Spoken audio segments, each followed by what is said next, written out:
Orang itu nganti cari kesenangan dengan maksiat karena tidak nyaman dengan taat. Sehingga kiai-kiai alim termasuk Bali Maksum, Mbah Mun, bapak saya semuanya itu seneng guyon. Supaya orang itu nyaman dengan kiai, nyaman dengan taat. Sehingga nggak perlu seneng dengan yang maksiat. Tapi sekarang banyak orang membawa Islam itu dengan keras. Saya masih ingat wasiatnya bapak, hak kena ngaji guyon ae, wong bingung mikir utang katanya gitu ya, gitu. Dan Bali Maksum itu masyhur seneng guyon. Bapak saya itu pernah ngajak saya mau ke pondok, santri-santri pas guyon itu kembali, gak sido jong santri lagi guyon. Kayak nopo pak, guyon itu barang mewah, santri itu kadang telat wesel radhi duwe, iso guyon itu luar biasa, makanya jangan diganggu gitu. Meskipun resikonya keterusan guyon double kayak tadi. Jadi itu sanad itu, jadi itu sanad yang luar biasa. Jadi sebetulnya guyon tadi ada filosofi yang luar biasa supaya orang itu farah bitaat atau farah bima ahlahu. Sehingga ada ayat qul bi fadlillah wa bi rahmati fa bidzalika falyafrahu. Sehingga orang itu tidak perlu seneng lewat maksiat, hura-hura lewat maksiat. Kita cium tangannya Mbah Maksum sudah seneng, cium tangannya Mbah Ali seneng. Itu santri kalau ketemu Mbah Hamid nyium tangan itu lebih senang ketimbang nyium tangan artis, karena kalau nyium tangan artis astagfirullah kan mesti itu tersiksa. Tapi kalau nyium tangannya Pak Hamid itu dikenang sepanjang masa. Ini yang harus kita gerakkan fi zamanil akhir. Jadi orang harus terbiasa senang bitaat. Saya itu kalau sudah belajar tafsir misalnya, karena itu sesuatu yang saya tekuni. Saya belajar tafsir tidak lazim ya, tidak pakai kitab tafsir terus, tidak, seringnya pakai fikih. Ya karena saya punya guru Mbah Maimun adalah putra Ki Zubair Al-Faqih. Saya punya guru bapak saya sendiri, punya guru-guru wali. Jadi saya ini punya jalur ulama, punya jalur wali. Sehingga kemungkinannya saya itu kalau nggak ulama ya wali, atau gaduh-gaduh nggak jelas itu karena saking banyaknya. Dalam ilmu yang diajarkan Mbah Mun, diajarkan tentu beliau punya sanad ke Said Alawi sampai Rasulullah, atau lewat Mbah Karim, Mbah Hashim juga sampai Rasulullah. Yang jelas gak lewat duta besar karena ini mengkotek itu bahaya kalau sanad lewat apa duta besar. Sanadnya begini, ada riwayat yang ditulis kitab Ihya, juga ditulis kitab Khilyatil Aulia, itu memang yang menopang perilaku duta besar tadi. Inna min khiyari umati qauman yadhakuna jahron min saati rahmatillah. Itu dalam kitab Khilyatul Aulia redaksinya malah inna min khiyari umati fi ma nabba'ani al-mala'ul a'la qauman yadhakuna jahran min saati rahmatillah. Jadi termasuk umat-umatku yang pilihan adalah itu komunitas kaum yang kalau guyu itu bukan terbanter itu. Sehingga saya khawatir duta besar tadi ngakak-ngakak gitu apa bagian dari kewaliannya ya gitu. Karena disebut khiyarul ummah, umat pilihan. Meskipun kayaknya enggak juga, tapi ini cerita saja kan. Jadi inna min khiyari ummati fi man nabba'ani al-malul a'la qauman yadhakuna jahran min saati rahmatillah. Lalu saya mikir kenapa itu jadi khiyarul ummah. Bali itu masyhur seneng guyon. Mbah Mun ya masyhur seneng guyon. Bapak saya seneng guyon. Saya dulu itu iskal, ada kaji gitu terkenal agak punya will gitu. Ya agak maksiat agak ceritanya. Ini agak katut juta besar tadi, makanya saya ngomong perempuan. Kaji itu agak ada gosip suka willy. Ketika Mbah Mun ketemu bapak saya itu bilang begini, "Lho Nur, bapak saya namanya Rosalim, apa iku ayu kok nganti kaji ku seneng?" "Lho ayu, Mbah." Bahasane tentang ayu, saya dulu iskal kenapa Kiai bakas wong ayu gitu. Tapi setelah saya tambah alim, tambah tahu itu. Sama harus ikrar memang tambah alim, paham itu artinya tambah alim. Akhirnya Mbah Mun cerita gini, nah aku kefikian malah jadi kodaf. Jadi kodaf misalnya gini, Anda terlalu Islam serius, pasti komentarnya gini, kaji kok demenan, kaji kok katut wedoan. Serius tapi akhirnya menabrak satu aturan yang dilarang Allah SWT. Itu kalau kamu menuduh zina jadi kodaf, kalau kamu bilang kaji kok katut wedok jadi suudzon. Maka bahasan yang netral adalah, lo ayu no kok nganti katut ya. Ayu bah, iya ya wajar, wong mesti katut wong ayu gitu. Itu filosofi. Jadi di balik guyon itu ada trik untuk menghindari ke fikih atau ke ketentuan fikih yang salah.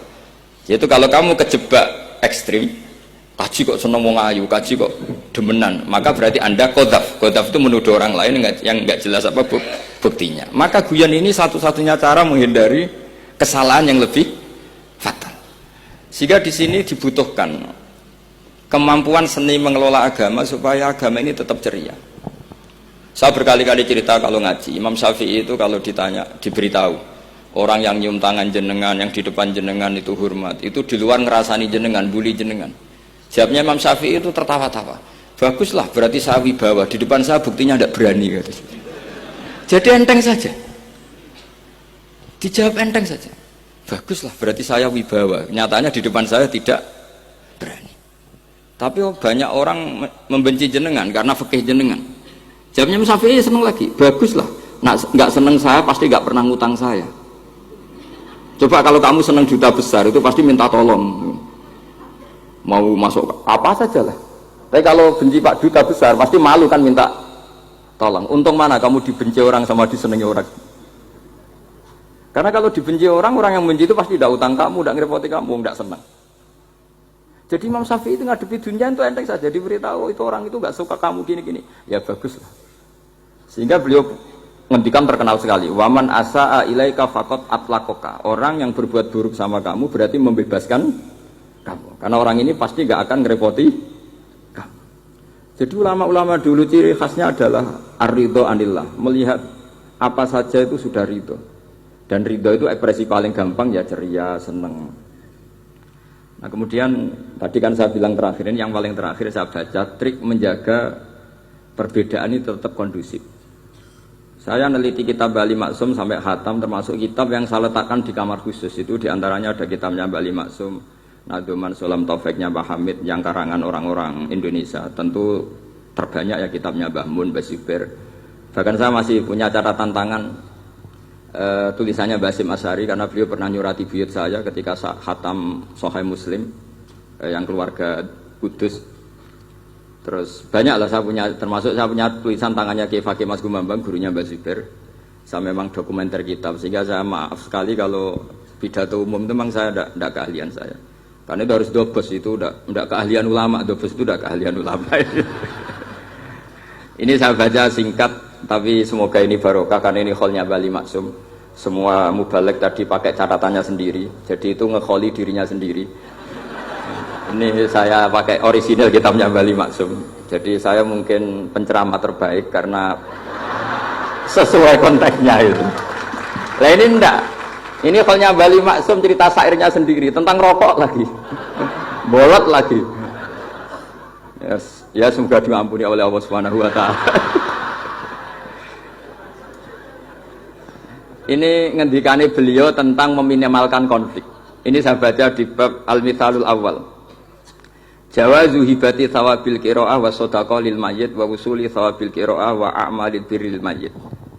Kita berkeyakinan bahwa yasinan, tahlilan itu sampai ke mayit. Itu boleh kita hadiahkan dan sampai ke mayit. Kata Bali Maksum, wa wa min masailil furu' al khilafiyah. Fala yajuzu bi sya'nihi itharatul fitan wal jidal wal ingkar. Alal qail wal amili bihi wala alal mukhalif. Ini dari awal masalah khilafiyah. Sehingga agak perlu jadi konflik yang berkelanjutan, baik kita menuntut yang melakukan itu atau menuntut yang menentang itu. Karena dari awal ini masalah furu'iyah. Sing nglakoni nggih monggo, sing nentang nggih napa? Monggo. Selama ini kan kita yang melakukan memaksa orang lain menerima, yang menentang memaksa orang lain menghentikan. Ini tidak fair kata Bali. Kata beliau itu gak fair. Wala yang bagi ayaqa bainahuma ma la yang bagi wuquhu bainal akhwaini muslimaini. Kata beliau, wala in kana lil mani'i mustanadun fa inna li ghairihi mustanadan kadzalik. Kalau yang melarang tahlilan, melarang yasinan dikirimkan ke mayit itu punya mustanad, punya sanad. Yang bagi yang membolehkan juga punya sanad. Kalau ada kiai yang kalau pidato nangis itu sanadnya banyak dan benar. Tapi yang uraan kayak Pak Duta Besar juga banyak. Semuanya ada sanad. Jadi kata beliau sederhana saja, kalau al-mani'un, orang yang menolak itu punya sanad, kita yang membolehkan juga punya sanad. Tapi kata beliau dengan enteng, dengan ceria, ini masalah furu'iyah. Enggak perlu jadi itsaratul fitan wal jidal wal khisam. Kata beliau enggak perlu jadi perdebatan. Makanya pesan saya sama santri-santri kerap ya, sebetulnya masalah kita ini tercerabut dari ilmu. Coba dari awal Anda katakan yang tidak kunut itu Abu Hanifah, yang kunut itu Imam Syafi'i, maka melihat orang tidak kunut itu keren karena Al-Hanafi, pengikut mazhab Hanafi. Yang kunut juga keren karena pengikut mazhab Syafi'i. Tapi kita tidak, di zaman akhir kunut dan tidak kunut ini jadi politik identitas. Sehingga yang nggak kunut itu Muhammadiyah misalnya, yang kunut itu NU.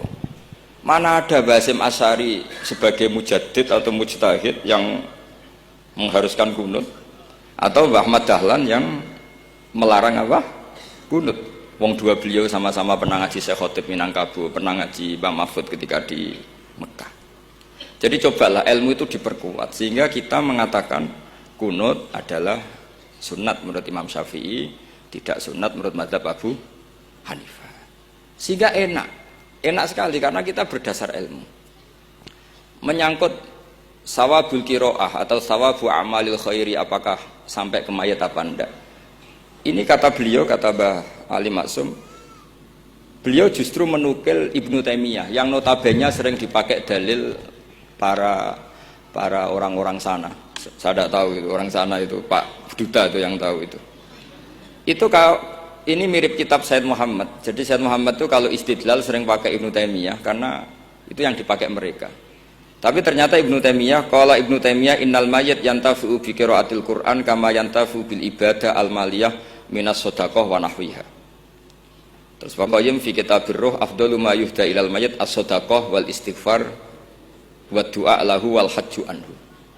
Artinya gini, kita sekarang ini tidak pernah kayak Bali Maksum pakai dalil jawazu ihda lil mayyit itu berdasar Ibnu Taimiyah dan Ibnu Qayyim. Kita seakan-akan Ibnu Taimiyah itu orang yang pasti melarang itu. Sehingga kita itu terus mengatakan sing nyunatno tahlilan ku sapa? Mbah Hasyim atau Mbah Fakih atau siapalah. Meskipun riwayat ini mukhtalifah dari Mbah Hasyim. Pertanyaannya adalah terus kesannya yang membolehkan itu hanya kiai lokal itu, kiai nasional itu. Padahal zaman Bali sudah mengajarkan kita yang membolehkan ihda'u a'malil khairi ilal mayyit, yang membolehkan hadiah Yasin, Fatihah, tahlil ke mayit itu adalah orang sekaliber Ibnu Taimiyah dan Ibnu Qayyim. Sehingga dengan kita pakai ilmiah yang diterapkan Bali Maksum, kita ini merasa orang keren, orang global, orang yang keren dah. Karena guru-guru kita Bali Maksum, Mbah Hamid biasa mentahlili, Mbah Munawir semua mentahlili guru-gurunya. Di level ulama global ada Ibnu Taimiyah dan Ibnu Qayyim. Tapi karena kita tidak baca, seakan-akan tahlilan itu hanya tradisi lokal yang tidak di ACC, tidak disetujui ulama kelas internasional. Padahal di sini jelas diceritakan Ibnu Taimiyah berpendapat qiraatul Quran yang dihadiahkan ke mayit atau tahlil itu boleh.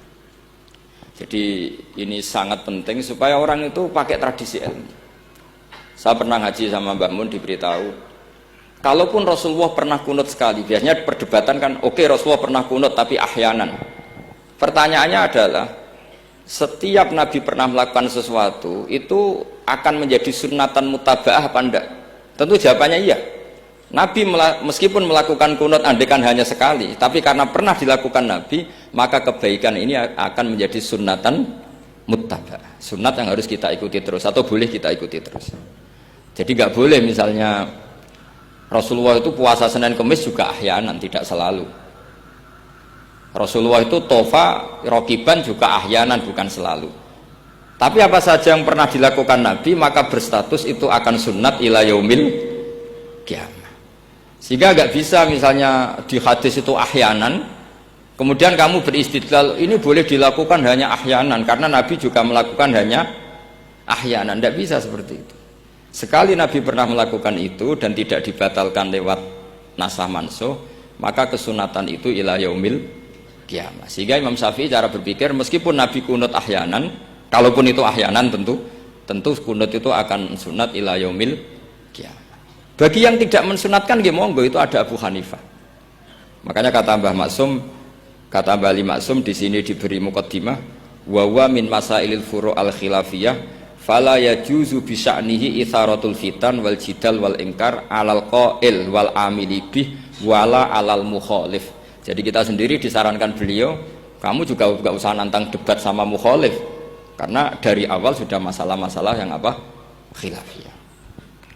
Lalu terakhir pilihan-pilihan, terus kemudian tetap memancing polemik. Saya mau cerita lucu di Ihya. Ihya yang katanya kitab sakral itu ya punya sisi lucu, sisi unik. Nabi Musa sebagai Nabi Bani Israel itu sering digugat karena orang Israel itu tukang debat. Terus Nabi Musa minta ijazah, ya Allah saya kasih ijazah seperti tadi. Beliau minta ijazah Mbah Mun tadi. Minta ijazah yang supaya orang itu tidak bisa berkata buruk sama saya. Semuanya muji saya. Jawabannya Allah itu unik. Ya Musa, hadza syai'un lam asna'hu li nafsi, fa kaifa asna'uhu bika. Aku pangerane sering disalahpahami, pemenah kue katanya. Jadi makanya kalau ada orang bully beda faham itu biasa. Kata Allah, hadza syai'un lam asna'hu li nafsi, itu sesuatu yang saya tidak melakukan untuk diri saya sendiri. Kata Allah, saya ini Tuhan, yang mengatakan saya punya anak ya banyak, yang anggap saya bakhil ya banyak, yang salah paham dengan saya banyak, padahal saya ini Tuhan. Kalau saya mau tak bungkam semua itu orang, itu saja tidak saya lakukan. Apa menaiki terima Nabi. Makanya ini semoga ini saya gojlok Pak Duta Besar jadi pahala beliau, karena diantara pahala itu disebabkan digojlok orang. Jadi kalau beliau tadi gojlok saya, sekarang tak balas, kayaknya pasti menang saya karena beliau sudah tidak bisa ke panggung lagi. Yang jelas saya kagum, ya saya puji betul Gus Zofur ketika dari awal memberi gelar Ad-Dobosi tadi ternyata betul. Tapi saya pastikan itu ada sanadnya, yaitu inna min khiyari ummati fima nabba'ani al-malul a'la qauman yadhakuna jarron min saati rahmatillah. Jadi diantara umat Allah yang pilihan adalah umatku yang kalau umatnya Rasulullah tentu yang kalau terbanter-banter karena min saati rahmatillah. Saya bayangkan kalau saya di rumah dikasih makan gratis, dikasih minum gratis, kemudian di rumah itu saya merengut saja, itu kan kurang syukur. Wis ora bayar kok merengut gitu. Sama kita pakai buminya Allah, pakai airnya Allah, pakai oksigennya Allah. Modal guyu ora gelemen merengut wae itu.